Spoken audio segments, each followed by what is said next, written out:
Rail স্টেশনে যেতে চাই, কমলাপুর রেল স্টেশনে স্টেশন মাস্টার কথা বলছেন, আমরা সরাসরি সেখানে যেতে চাই।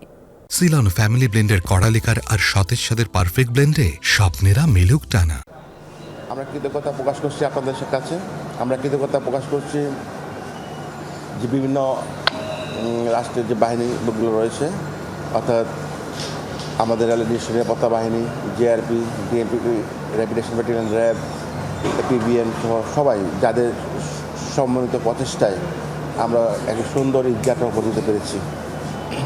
কারণ এখনও পর্যন্ত যে সকল ট্রেন ঢাকা থেকে ছেড়ে গিয়েছে বিভিন্ন গন্তব্যে, সকল গন্তব্যেই অত্যন্ত নিরাপত্তার সাথে সমাজ যাচরণ তাদের নিজ নিজ বাড়িতে পৌঁছতে পেরেছেন। আপনারা জানেন, এই পবিত্র ঈদুল আজহাকে ঘিরে এবং গত ঈদুল ফিতরেও আমাদের সমস্ত যাত্রীগণ, সমাজের যাত্রীগণ তাদের নিজ নিজ গন্তব্যে সুষ্ঠুভাবে সুন্দরভাবে পৌঁছতে পেরেছিলেন। আশা করছি আগামীকাল আমাদের ঈদগাহটার সেদিনও এমন করেই সবগুলো ট্রেন যথাসময়ে ঢাকা ছেড়ে যাবে এবং সমাজের জনসাধারণ নিরাপদে তাদের নিজ নিজ বাড়িতে পৌঁছতে পারবেন।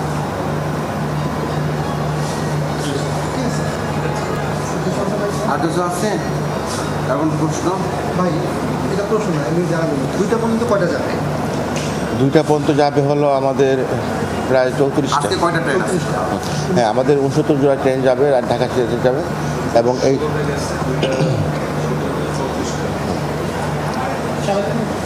সারাদিনই 69 জোড়া ট্রেন আসা যাওয়া করবে এবং আশা করছি 1 থেকে 1.5 লাখ টাকা ছাড়বে।